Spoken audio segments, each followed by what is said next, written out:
wawancara. Aduh, baik. Ibu, selama ini Ibu sebagai kepala sekolah otomatis banyak mengambil keputusan. Bagaimana Ibu mengidentifikasi kasus itu bujukan moral atau dilema etika? Ya, terima kasih Bu Didi. Memang ini di hampir semua sekolah terjadi. Dan mungkin bukan hanya sekolah, instansi lain pun sama halnya. Ya, jadi kalau dilema etika ini namanya dilema ya Bu. Iya. Kalau kita udah berbicara dilema, berarti harus ada yang dikorbankan, memilih satu dari dua. Ya. Nah, jadi kalau dilema etika ini kan kita dihadapkan pada dua permasalahan, yang mana permasalahan ini harus kita memutuskan salah satunya. Iya. Ya. Nah, saya nanti salah atau ini nanti saling meluruskan. Kalau dilema etika itu kan itu permasalahan yang mana kedua-duanya adalah sama-sama benar, kan? Nah, sedangkan yang bujukan moral itu kita dihadapkan pada dua permasalahan, satunya adalah benar, sedangkan yang satunya adalah salah.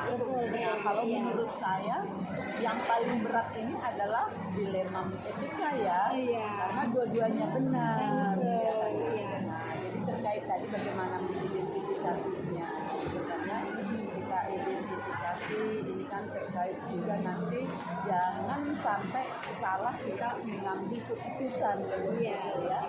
Ya walaupun memang seperti dilema etika ini kan harus ada yang dikorbankan walaupun sama-sama benar, tapi kalau bisa masih bisa seminimal mungkin, yaitu apakah itu terjadi pada siswa, apakah itu terjadi pada guru, hanya seminimal mungkin kita membuat kesalahan itu jangan sampai menyakitkan hati orang.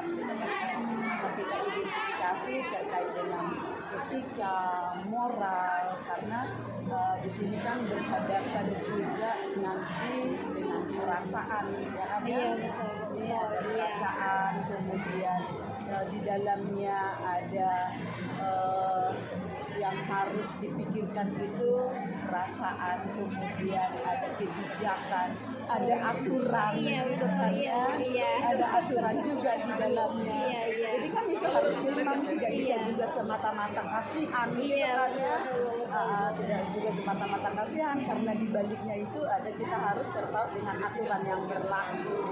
Jadi itu yang perlu dipertimbangkan. Yang kedua, identifikasinya itu adalah sejauh mana setelah nanti kita memutuskan itu sejauh mana, yaitu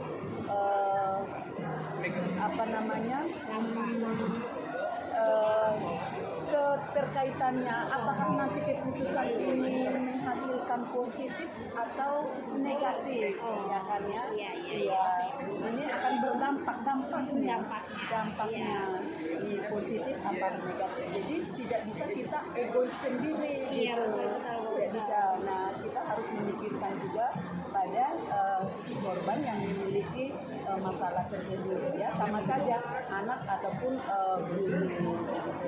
Yang terakhir itu untuk mengidentifikasinya ini adalah bagaimana kita itu kedepannya gitu ya, kedepannya itu dalam arti kekeluargaan itu kekeluargan tetap terjadi.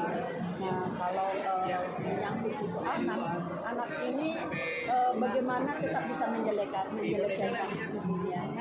Jadi tetap prioritas pada anak ya Bu. Jadi itu ada identifikasi untuk ketika ada masalah yaitu yang terkait dengan dilema etika. Terima kasih Ibu.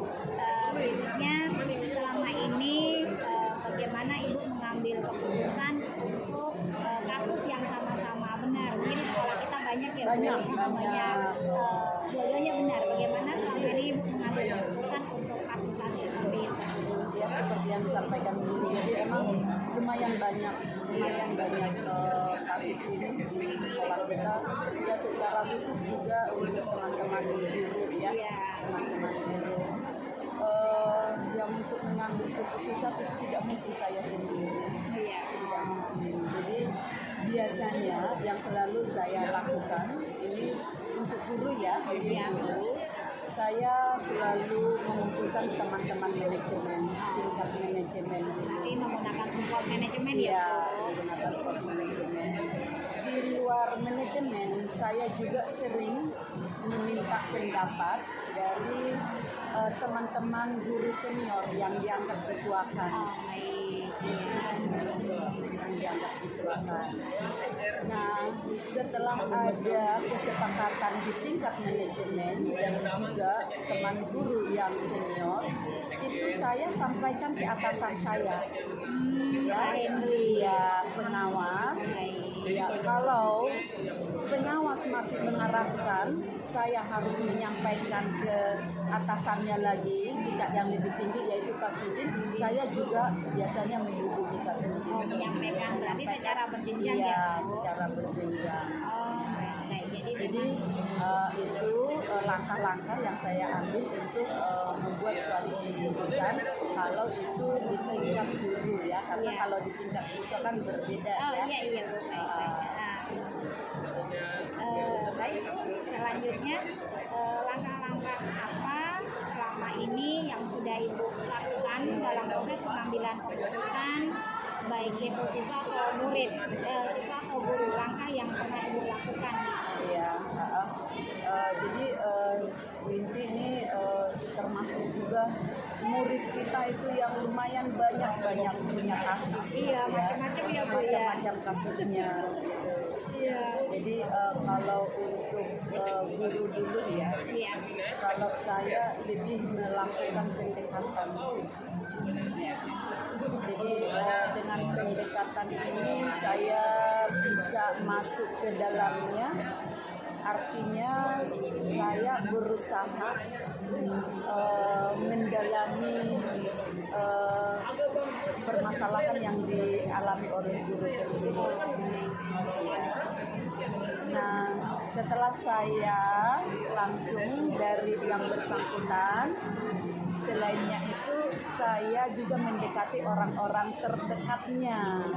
Jadi ketika si guru A mempunyai suatu masalah, gitu ya Bu ya. Selain saya menggali dari si guru yang bersangkutan, saya juga mencari informasi dari teman-teman yang paling dekat di sekolah kita. Gitu. Ya itu tadi tentang guru. Kalau tentang murid yang selama ini pernah dilakukan?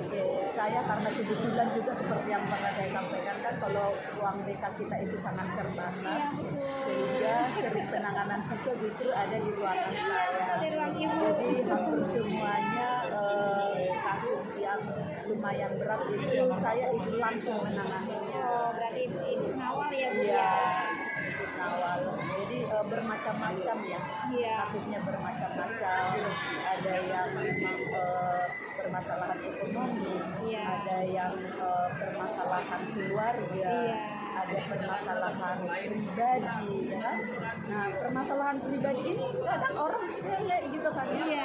Ini ada anak kita juga ini kemarin yang berkebutuhan khusus, ini sudah tidak mau sekolah.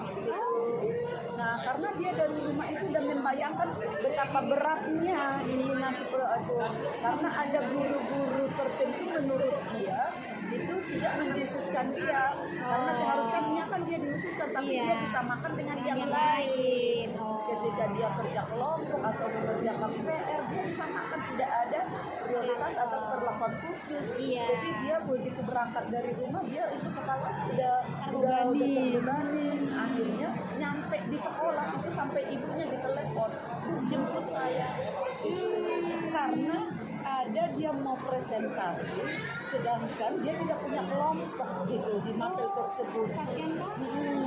Hari itu adalah tugas presentasi, tapi temannya tidak ada yang mengajak dia untuk satu kelompok.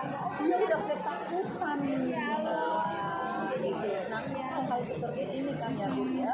Iya. Jadi secara ini khusus saya selalu melakukan pendekatan. Selagi masih bisa saya sarankan untuk mendatangkan orang tuanya. Berarti pendekatan personal ya, Ya, Bu? pendekatan personal. Tetapi kalau misalnya orang tua ini tidak bisa didatangkan, Iya. kita berusaha untuk konfisik. Oh, jadi Ibu sampai ke rumah. Iya, sampai ke rumah saya udah ada beberapa anak kita, saya langsung lihat kondisinya. Kalau itu memang karena ekonomi, memang saya benar-benar lihat kondisi. Ibarat anak ini sampai untuk makan pun sangat susah, atau ke sekolah karena tidak ada uang bensin, Iya. itu udah saya lihat sendiri. Nah, dengan kondisi seperti itu, ya kan kita berembuk, kita cari solusi sampai yang seperti Meli, yang sudah tinggal beberapa bulan, Iya, sampai kita rangkul komite, mencarikan tempat kos dekat sekolah, iya, mencarikan tempat kos pendekatan. Iya. Jadi baik ke siswa kalau hanya emosi kita amarah atau kita harusnya berbicara dengan begini loh tata tertib, begini aturannya, itu ternyata tidak efektif. Oh, jadi Iya, pendekatan ya, Bu? kita lebih ke personalnya pendekatan. Ketika kita sudah bisa mengorek, gitu kan, akar masalahnya di mana, Iya. maka kita akan bisa mencarikan solusinya. Hal yang sama untuk teman-teman guru juga seperti itu. Ketika kita melakukan, kenapa tidak hadir, kenapa sering terlambat, bahkan ada teman kita itu dalam 1 bulan saya suruh di print itu hanya 1 yang tidak merah, ya, yang tidak merah itu hanya sekali dalam sebulan, tidak terlambat gitu kan ya. Nah, udah kita lakukan pendekatan, nah mulai perlahan-lahan gitu kan ya. Artinya kan sama-sama solusinya seperti apa? Kok anak kita suruh harus datang tepat waktu, kalau gurunya sendiri tidak bisa berubah kan? Kan kita menyarankan ke si anak, gini loh, bangunnya lo cepat. Kamu kan udah tahu macet, berarti kan begini. Berangkat lebih pagi. Loh, kok kita juga udah tahu rumah kita harus perjalanan 1 jam, berarti kan kita udah bisa prediksi berangkatnya jam berapa.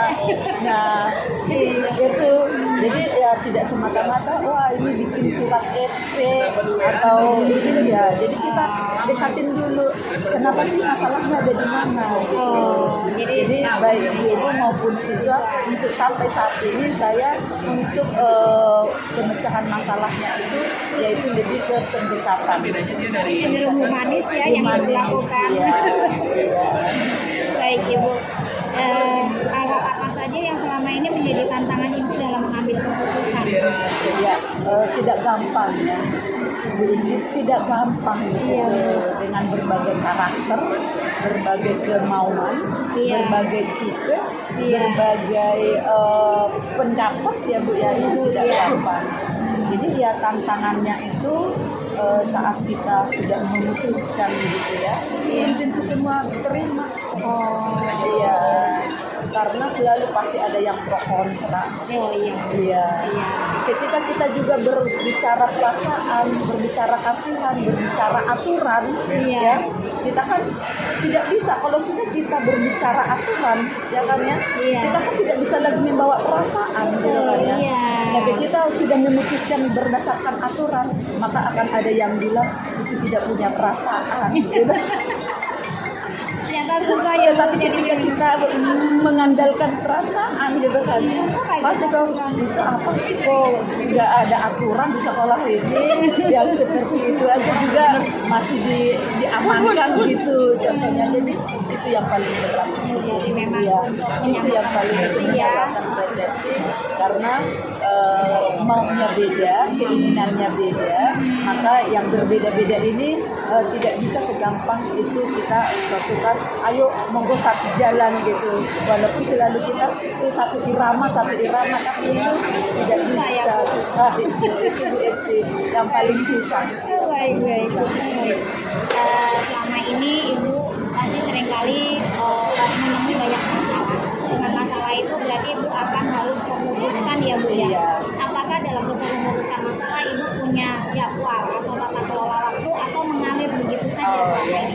Ya benar. Jadi kalau saya hitung-hitung itu berapa secara khusus siswa ya, berapa kasus yang sudah harus diselesaikan, harus Iya. diputuskan. Jadi secara saya tergantung kondisi masalahnya. Oh, Ketika memang harus saat itu diselesaikan, contohnya nih ada main futsal, Iya. anak ini tidak sengaja tangannya kena ke mata temannya. Iya. Nah temannya ini merasa dia dipukul, akhirnya dibalas dengan tonjokan. Ini kan nggak bisa didiamin kan Iya, ya. iya. Maka ini segera secepatnya panggil orang tuanya, karena nanti kalau nggak kan berlanjut Iya, di jadi luar. takutnya berantem ya, Bu. Nanti kan malah dia di luar sana diintip lagi. Iya. Maka kasus yang seperti ini itu harus secepatnya, segera saat itu juga harus diselesaikan. Tapi ada memang harus butuh waktu pendalaman, gitu kan ya. Iya. Perlu kita harus pendekatan, pendalaman, mencari fakta, mencari informasi yang lain. Maka itu harus butuh penjadwalan, karena untuk menyelesaikan ini pun harus ada beberapa oknum yang terkait di dalamnya. Gitu. Jadi kalau dibilang harus dijadwalkan, ada yang dijadwalkan, tapi ada juga yang memang pada saat terjadi kasus itu harus segera diselesaikan. Jadi melihat masalahnya. Oh, jadi melihat bagaimana kapasitas kepentingan Iya. masalah ya, Bu. Baik. Berarti nggak harus semua terjadwal ya, kondisional ya, Bu. kondisional aja. Baik. Ibu selama ini menjadi kepala sekolah, pasti banyak hal yang sudah Ibu putuskan, baik itu tentang karyawan, yang kita nggak punya kepala PU, tentang guru, tentang sarana sekolah dan sebagainya. Adakah orang atau faktor pendukung, baik itu dari luar maupun dari sekolah, yang membantu Ibu dalam pengambilan keputusan? Ya, kalau saya selalu menyampaikan seperti ini ya, baik ketika rapat di manajemen, di tata usaha, bahkan pun caraka gitu ya, selalu saya bilang bahwa kita ini adalah tim, gitu ya. Iya. Tim itu dalam arti semua penting, gitu. Ibarat mobil ya, bukan rodanya yang paling penting, ya kan ya, atau Iya. bukan mesinnya. Iya. Kalau remnya juga belum, nah ini tidak berfungsi, gitu kan ya. Iya. Nah, kalau misalnya roda juga tidak ada, ya juga tidak ada. Nah, jadi sama saya di dalam mengambil keputusan, dukungannya adalah dari semua pihak. Dukungannya dari semua pihak, yaitu caraka, yaitu guru, yaitu karyawan, yaitu manajemen. Ini punya kepentingan yang berbeda, tapi kepentingannya sama-sama penting. Iya. Walaupun masing-masing fungsi berbeda, tapi ini adalah saling mendukung. Jadi komponen yang saling Komponen mendukung. yang saling mendukung. Jadi kalau diminta hanya siapa yang berperan, kalau bagi saya semua stakeholder yang ada di sekolah itu adalah sangat berfungsi, sangat berguna di dalam mengambil keputusan saya. Jadi Ibu menyampaikan ke semua yang terkait itu adalah Iya, tim. Jadi walaupun ada. mungkin kan secara khusus, oh ini bagiannya ini. Iya. Oh ini yang perlunya menangani komputernya ini. Iya. Tapi kalau misalnya pembelajarannya ini, kalau siswa di sini, tapi mereka beda-beda fungsi, tapi seluruhnya itu adalah pendukung di dalam pengambilan keputusan ataupun di dalam melaksanakan semua tugas yang saya kerjakan di sekolah. Baik Ibu. Ibu ini yang terakhir. Iya. Ibu kan baru nih masuk di SMA 11 dengan warna yang banyak hal, problematika yang banyak hal. Pastilah Ibu sebagai pimpinan juga mengambil keputusan yang banyak. Pembelajaran apa yang bisa Ibu ambil selama ini dalam proses pengambilan keputusan? Apakah ada perbaikan atau ada refleksi atau seperti apa? Ya, benar Bu Binti. Jadi memang saya sendiri termasuk yang baru. Cuman kalau bagi saya pengalaman ini tidak termasuk pengalaman yang baru ya. Ya, maksud saya baru dimasuk sekolah gitu. Iya benar. Iya. Karena kebetulan karena mungkin saya di SMA di sekolah yang lama lah, di sekolah yang lama itu sudah yang ibarat dituakan gitu ya, dan Sesepuh ya Bu ya. dan statusnya juga wakil gitu. Iya, betul. Jadi sering juga kita duduk yang di manajemen, sering harus melakukan keputusan terhadap suatu hal, suatu masalah, suatu kejadian gitu ya Bu ya. Iya. Nah jadi kalau misalnya jadi kira-kira Iya, proses pembelajaran proses apa? pembelajaran Iya, apa, sampai Ibu ya, mengambil jadi keputusan. tidak gampang sebenarnya begitu. Walaupun saya udah punya pengalaman, tidak gampang. Ya karena kembali lagi tadi sebaik apapun yang kita lakukan, ya kan ya Bu ya. Iya, betul. Walaupun sebenarnya keinginan tujuan kita itu adalah baik, belum tentu itu ditanggapin orang semua dengan baik. Oh, iya.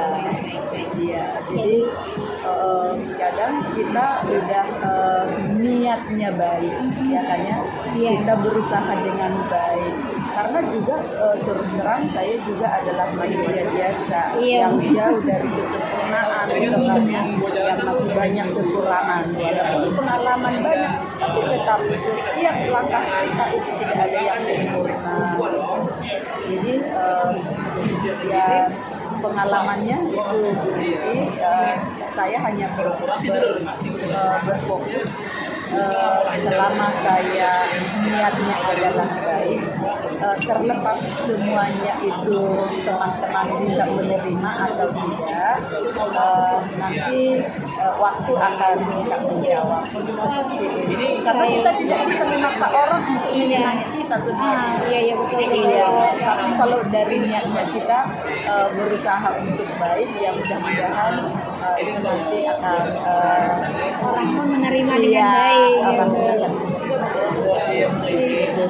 Terima kasih Ibu, pengalaman yang luar biasa dari proses perjalanan. Terima kasih sudah berbagi wawasan bagaimana mengambil keputusan, baik itu tantangan, faktor pendukung. Untuk kedepannya Bu, apa hal yang akan Ibu lakukan sebagai dasar utama dalam proses pengambilan keputusan untuk kedepannya ya? Terima kasih Bu. Jadi kalau dibikin dasar utama dalam pengambilan keputusan ya, yang pertama itu adalah kita harus sesuai dengan aturan. Iya. Jadi yang pertama prioritasnya adalah aturan, yang kedua adalah perasaan. Jadi kalau mungkin masih selama ini memprioritaskan mengutamakan perasaan, perasaan lagi, ya kita harus berani, ya kan, harus berani berbicara dengan aturan. Oh, baik. Baik, terima kasih banyak Ibu untuk bagi ilmunya. Mudah-mudahan ini ya, bisa menjadi pelajaran buat saya dan rekan-rekan nanti yang melihat rekaman video kita. Terima kasih Ibu. Sama-sama Bu Inti, kurang lebihnya mohon maaf, semoga bermanfaat ya Ibu. Amin.